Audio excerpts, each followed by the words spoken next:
अमानत अमीन प्रशिक्षण केंद्र बैरिया गोलंबर मुजफ्फरपुर बिहार। हमने अपना यहाँ दोनों मोबाइल नंबर स्पष्ट रूप से लिखा। मेरे दोनों YouTube channel, channel 1 Shashi Bhushan Kumar, channel 2 अमीन course and all competitive exam में एक बार पुनः हम आपका क्रांतिकारी हार्दिक अभिनंदन करते हैं। आज का क्लास आपके लिए काफ़ी इंपॉर्टेंट होने वाला है और वह क्लास होगा एग्रीमेंट टू सेल पर। टॉपिक लिख लेते हैं, फिर बात करेंगे। इकरारनामा, इकरारनामा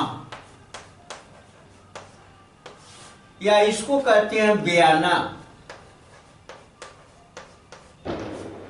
या अंग्रेजी में लिखें तो इसको कहते हैं एग्रीमेंट टू सेल।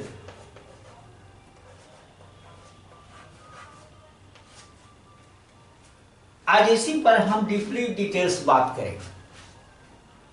यहां पर एक बयाना शब्द है जिससे हम लोग परिचित हैं, इकरारनामा से परिचित हैं।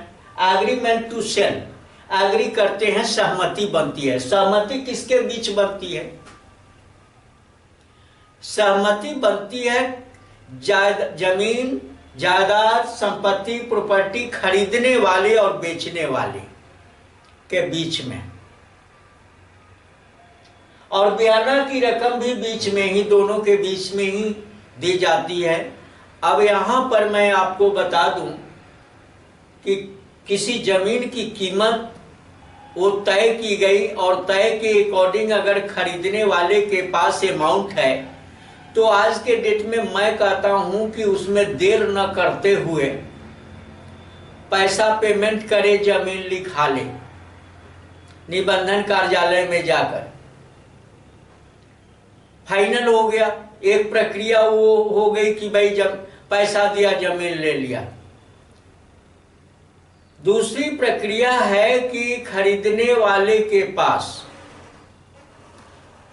जमीन का पूरा पैसा नहीं है या मकान का पूरा पैसा नहीं है, जो चीज भी खरीद रहा है पूरा पैसा नहीं है, और उसे आशा है कि कुछ दिन में पैसा ये आने वाला है, तब तक कुछ पैसा देकर, कुछ बयाना के रूप में देकर जिनको जमीन बेचना है उनको हम दें और कुछ समय के लिए उनको रोका जाए कि इतने दिन के बाद हम यह पूरा का पूरा अमाउंट आपको सौंप देंगे, आप जमीन हमें लिख देंगे।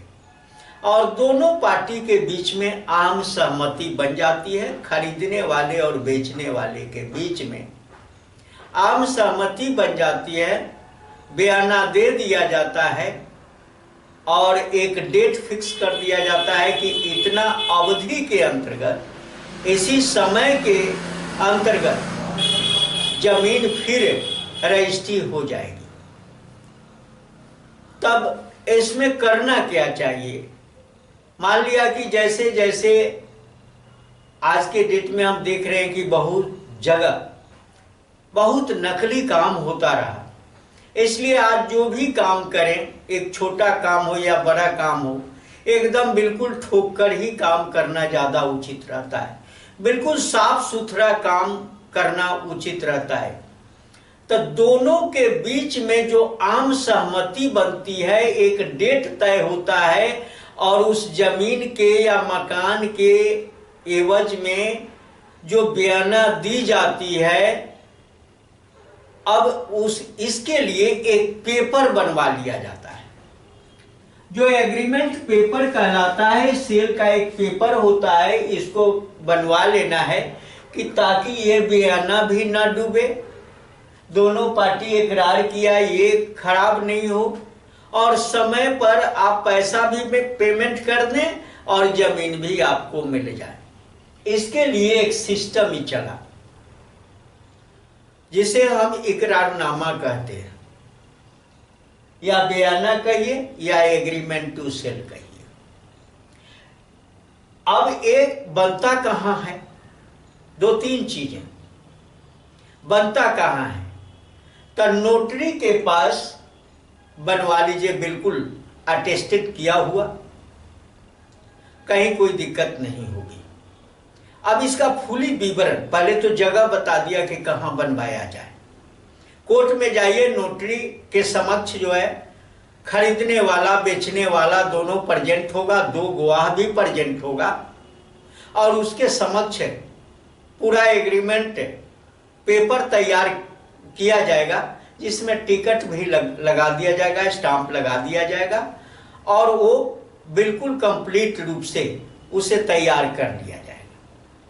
तो चलिए, इसमें कौन कौन सा पॉइंट आपके लिए इंपॉर्टेंट होगा ऐसे एग्रीमेंट टू सेल के लिए, मैं आज इसी पॉइंट पर जिक्र करूंगा और इसको बताऊंगा। ये जनरल सबके लिए जरूरी है, कोई जरूरी नहीं है कि सबको एक ही बार पैसा हो जाता है और चाहता है कि आज के युग में ऐसे मौखिक पैसा किसी को न दे दिया जाए, बाद में क्या होगा भय बना रहता है। तो चलिए, रिटर्न रूप में हम कुछ जब काम करते हैं तो थोड़ी सी शांति मिलती है, सुकून मिलता है। तो रिटर्न के रूप में हमें क्या क्या करना है, अब इसके कुछ पॉइंट्स हैं, उन पॉइंट्स की हम जिक्र करेंगे। तो लिखते हैं, इकरारनामा के संबंध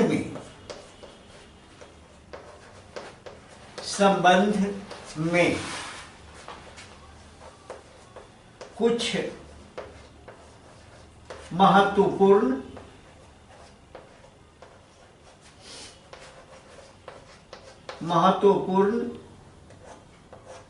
तथ्य है।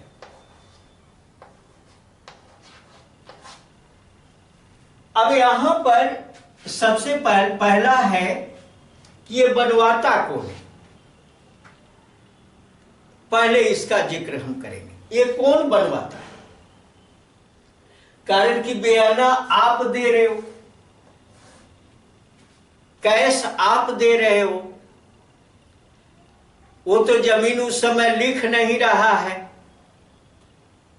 तो कैश आप दे रहे हो तो कैश सुरक्षित रहे, इसके लिए ये पेपर बनवाया जाता है। दूसरी चीज है कि वो जिस जमीन पर हम बनवा रहे हैं वो जमीन भी सुरक्षित रहे, वो जमीन इधर उधर नहीं, इसके लिए बनवाया जाता है।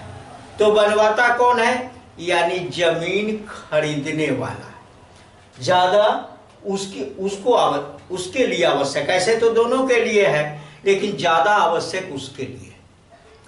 तो ये पहला पॉइंट हम देना चाहेंगे, जो डिपार्टमेंटल रूल है उस रूल के तहत ही पॉइंट देते हैं आपके समक्ष। ऐसा नहीं है कि कुछ इधर उधर से बता देते हैं, जो रूल है उसी के तहत मैं पॉइंट लिख रहा हूं। पहला है, जमीन खरीदने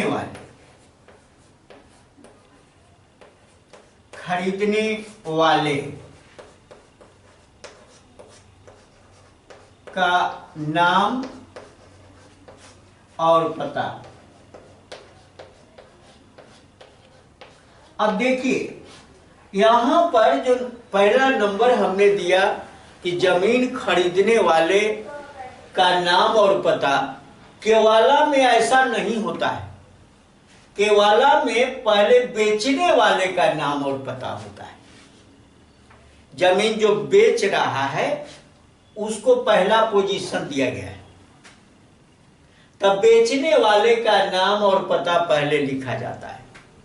अब बेचने वाले को आज के डेट में जो है वह क्या कहते हैं, लेखकारी, और खरीदने वाले को क्या कहते हैं, लेखधारी। और यहां पर उसका उल्टा होता है, एग्रीमेंट टू सेल में पहले खरीदने वाले का नाम और पता, केवाला में पहले बेचने वाले का नाम और पता। कहीं कहीं हमने देखा एग्रीमेंट टू सेल में भी बेचने वाले का नाम और पता पहले लिख दिया। अरे लिखवा लेता है, अब मान लिया कि रूल का ज्ञान नहीं है तो कुछ पहले लिखवा लिया। हालांकि नियम जो है, नियम के तहत ही सभी को चलना चाहिए, लेकिन कहीं कहीं अपवाद के रूप में भी तो कुछ चीजें देखी जाती है। अब उसको क्या करिएगा। इसको कहते हैं, खरीदने वाले को कहते हैं लेखधारी, यानी इसका नाम होता है लेखधारी, जो केवाला पेपर में इसका सेकंड पोजीशन होता है, एग्रीमेंट टू सेल में इसका पहला पोजीशन होता है। दूसरा हम लिखें इसमें,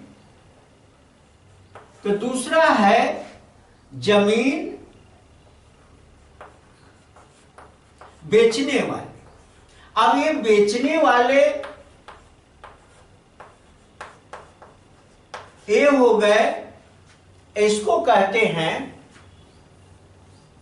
लेखकारी।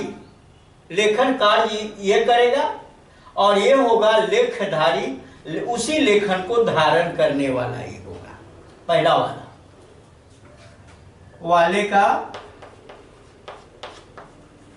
नाम और पता, नाम और पता यहां हुआ। तीसरा इसका बिंदु जमीन का विवरण, जमीन का विवरण। इस जमीन के विवरण में मकान भी हो सकता है, मकान सहित भी जमीन बिकता है, मकान भी हो सकता है, मकान है तो मकान सहित। जमीन का विवरण जो हमने लिखा, इसमें बहुत सारी बातें आ गई। अब इसमें टाइप्स ऑफ लैंड, जमीन है कैसा, खेती करने वाला है, मकान बनाने वाला है, या मकान सहित जमीन है, या ऐसा जमीन है जो बाउंड्री किया हुआ है, या ऐसा जमीन है जो बिल्कुल ओपन है, ऐसा जमीन है जो सड़क से टैग है, और इस तरह की जमीन है जिससे सड़क से कोई लगाव नहीं है। तो ये विवरण में बातों का जिक्र किया जाता है। अगला जो पॉइंट है उसमें खाता नंबर, खेसरा नंबर,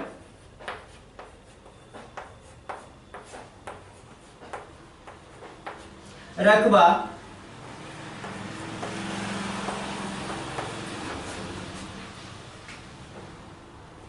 चौहद्दी,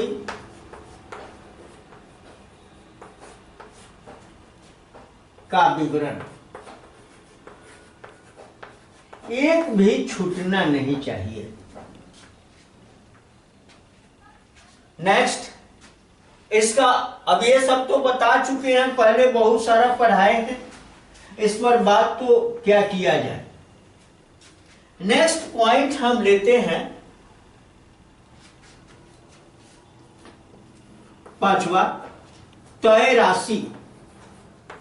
तय राशि, तय राशि का मतलब होता है कि जो हमने उस जमीन की कीमत लगाई, जितना तय किया, उस राशि को भी यहां पर लिखा जाएगा। एक तय राशि हो गया कि उस जमीन की कीमत हमको इतना रुपया देना है, ये हो गया तय राशि। अगला इसका है बयाना की राशि। बयाना की राशि, अब तय राशि तो पूरा हो गया, बयाना की राशि, उसमें से हम दे कितना रहे हैं, 1/4 दे रहे हैं, 1/10 दे रहे हैं, या आधा दे रहे हैं, या क्या दे रहे हैं, वो यहां पर लिखा जाएगा। एडवांस कितना दे रहे हैं, बयाना एडवांस क्या कर रहे हैं, इसके लिए वो राशि आपको लिखना है यहां पर, या लिखवाना है, लिखिए या लिखवाइए, यानी पॉइंट छूटे नहीं, इसलिए एक एक बात का जिक्र किया जा रहा है। ये 6 पॉइंट हमने यहां पर लिखा, अभी भी बहुत सारा इसमें पॉइंट है, इसको हम मिटाएंगे। आप क्या करें कि इसको नोट कर ले, इसको आप नोट कर ले। नोट कर लेने के बाद फिर आगे 7वां पॉइंट इसका हम लेते हैं। तो चलिए इसको मिटा देते हैं।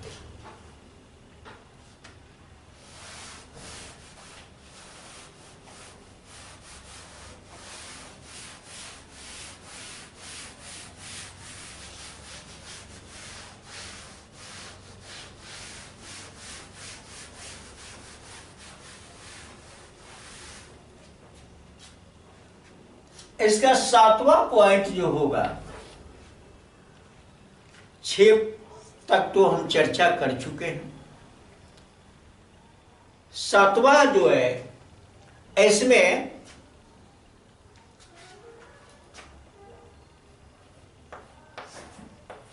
तारीख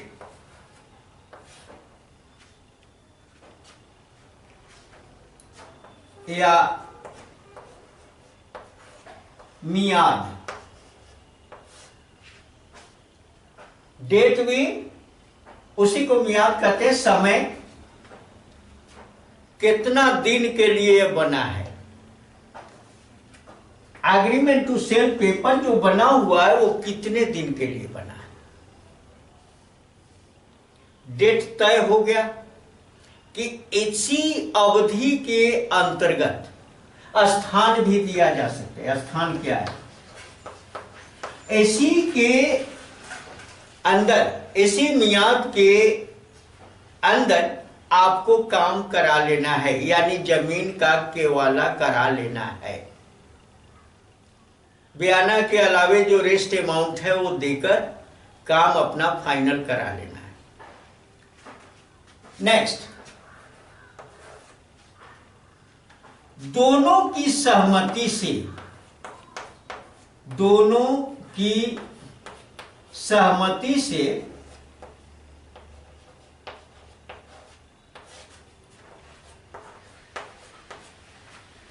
मियाद या तारीख जो भी बोलिए बढ़ाया जा सकता है।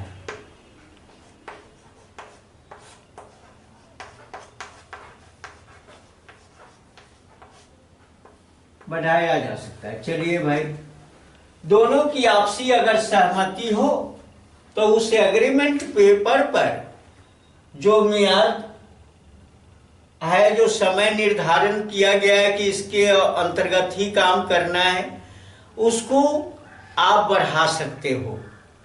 लेकिन सिंगल एक आदमी के एग्रीमेंट, एक आदमी से डेट बढ़ने उड़ने वाला नहीं, दोनों आदमी की सहमति बननी चाहिए। इसके बाद अगला इसका पॉइंट है कि अगर जो दोनों के बीच में जो डेट तय हुआ या जमीन की खरीद बिक्री के लिए agreement paper, agreement to sell बनाया गया, इसमें अगर कोई मुकर जाता है, दोनों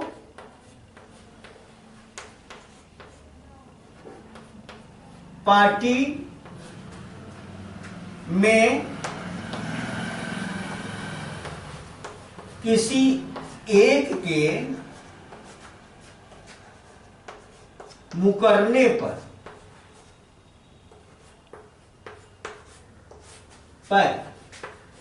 जुर्माना।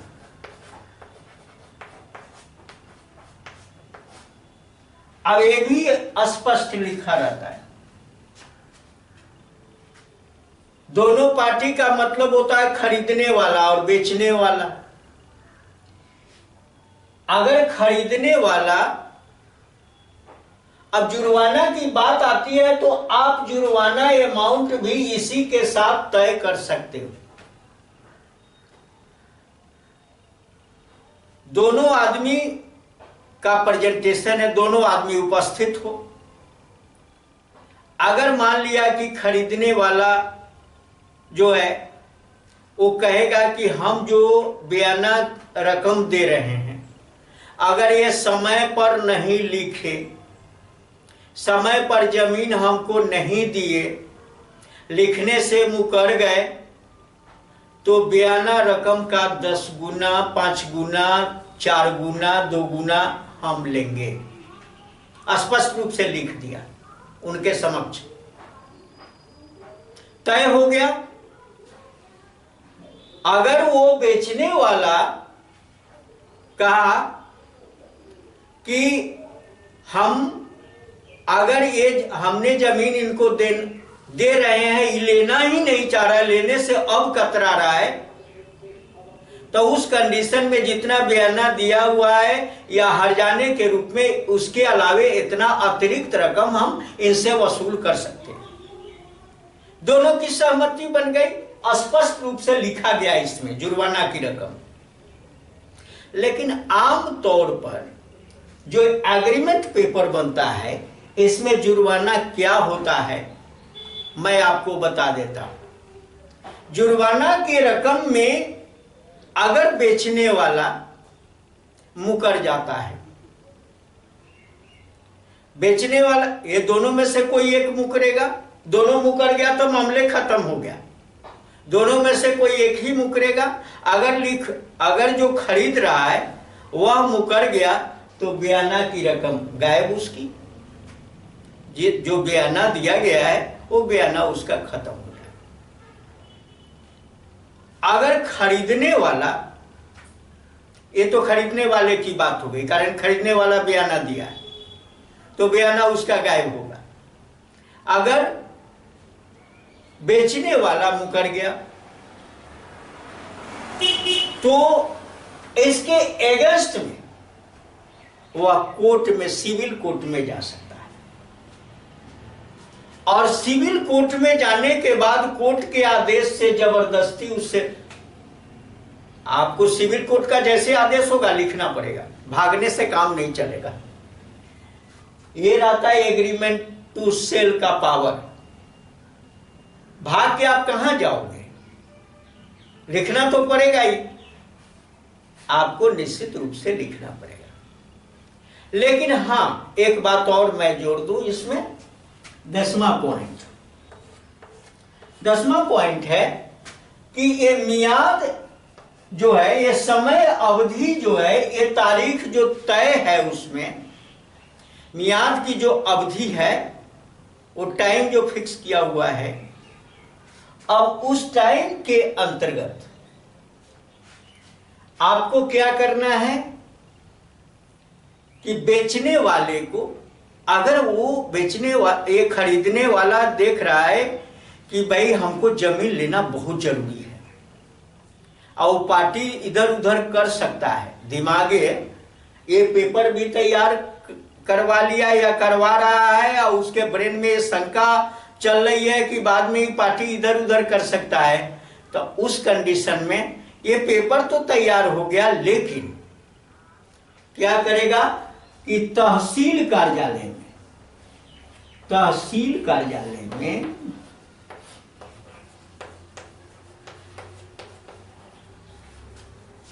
तहसील कार्यालय में जाकर अपनी उपस्थिति दर्ज करेगा।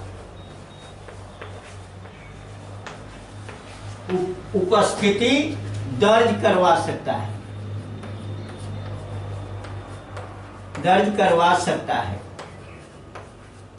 अब एक कौन उपस्थिति दर्ज करवाएगा भाई? दोनों में कोई एक, मान लिया कि अगर बयाना देने वाला कौन है? खरीदने वाला पार्टी बयाना दिए हुए है, देख रहा है कि बेचने वाला इधर उधर हो रहा है, उस कंडीशन में तुरंत कार्यालय में जाएगा, अवधि के अंदर ही अपनी उपस्थिति दर्ज करवा लेगा। वह जैसे उपस्थिति वहां दर्ज करवा लेता है, ये बहुत बड़ा पॉइंट उसके लिए बन जाता है। इसी के अकॉर्डिंग, इस प्रेजेंटेशन के अकॉर्डिंग सिविल कोर्ट उस पर दबाव बना देती है और आदेश निर्गत कर देती है कि बेचने वाले को हर हालत में उस पार्टी के साथ बेच देना है जमीन जिसके साथ एग्रीमेंट किया। तो ये कहां उपस्थिति दर्ज करवाना होगा? तहसील कार्यालय में। अगर मान लिया कि ये उपस्थिति दर्ज नहीं करवाया, ये चला गया कौन? विक्रेता, जो जिसके पास जमीन है, वो जाकर करा लिया, तो इसका पेपर कमजोर हो जाएगा। अगर विक्रेता चला गया तहसील कार्यालय में कि हम तो तैयार हैं, लेकिन वो मुकर सकता है, और वो विक्रेता अपनी उपस्थिति तहसील कार्यालय में जाके दर्ज करवा लेता है, तो इसका एग्रीमेंट टू सेल पेपर कमजोर हो जाएगा। तब वह सिविल कोर्ट का हो सकता है कि उल्टा आदेश भी आ जाए। इसलिए ये चीज जरूरी हो जाती है, ये प्रेजेंटेशन वहां पर जरूरी हो जाती है, इसलिए इसको हमने बताया।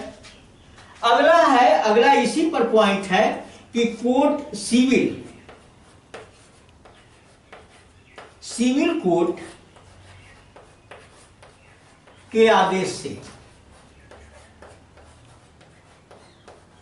से जमीन रजिस्ट्री होगी।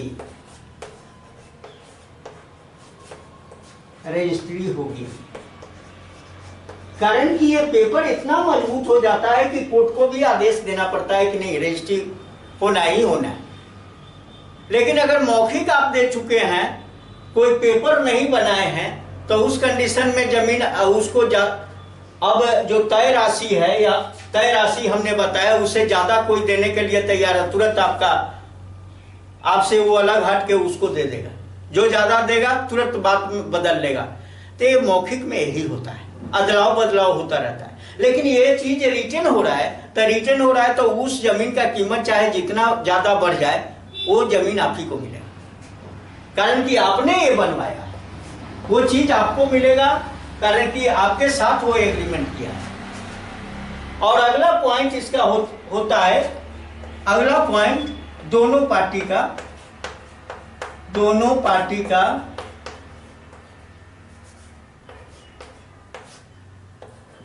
हस्ताक्षर, दोनों पार्टी का नोटरी के समक्ष हस्ताक्षर। नेक्स्ट, गवाह का हस्ताक्षर। 2 गवाह, कम से कम 2 होना चाहिए। 2 गवाह का हस्ताक्षर।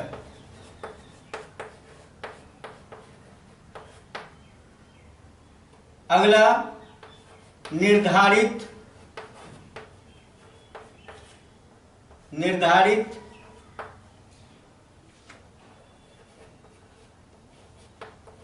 स्टाम्प टिकट या कोर्ट टिकट, कोर्ट स्टाम्प या स्टाम्प पेपर, कुछ भी जो भी होगा वो निर्धारण किया हुआ होता है कि भाई इस एग्रीमेंट टू सेल ये रकम के अनुसार जो टिकट लगेगा वो लगाना है। कोर्ट का टिकट लगेगा या स्टाम्प पेपर पर ही लिखा गया हो, तो उसके लिए भी आपको रकम देना होगा।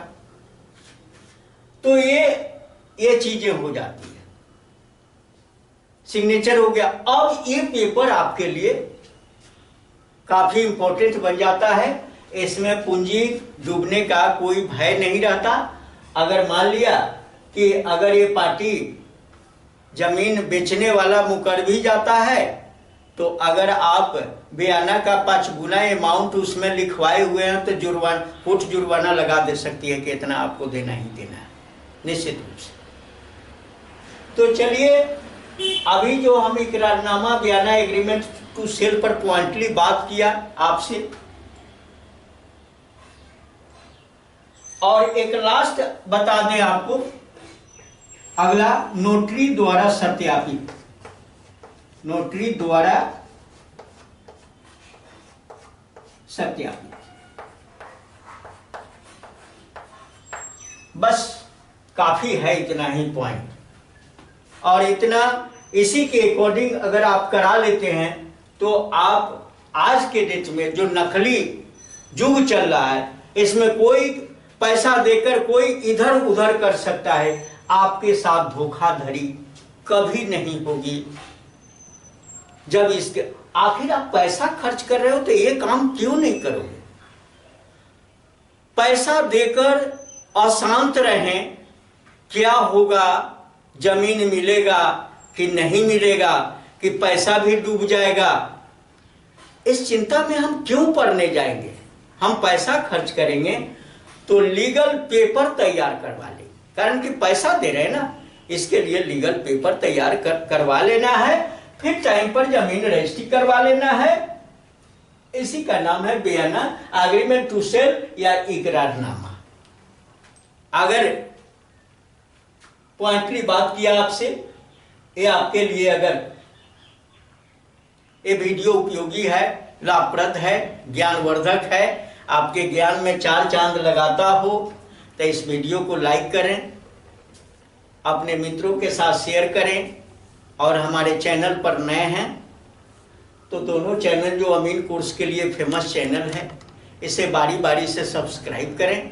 इससे भी बेहतर डीपली डिटेल्स ज्ञान आपको अर्जन करना है, अमीन बनना है, पेपर का ज्ञान हासिल करना है, एक पावरफुल बनना है जमीनी मामले में, तो हमारा ऑफलाइन ट्रेनिंग सेंटर अमानत अमीन प्रशिक्षण केंद्र बैरिया गोलंबर मुजफ्फरपुर बिहार आपका तहे दिल से हार्दिक अभिनंदन करता है। आप यहाँ विजिट करके और बेहतर ज्ञान हासिल करें। बहुत बहुत धन्यवाद। जय हिंद, जय भारत।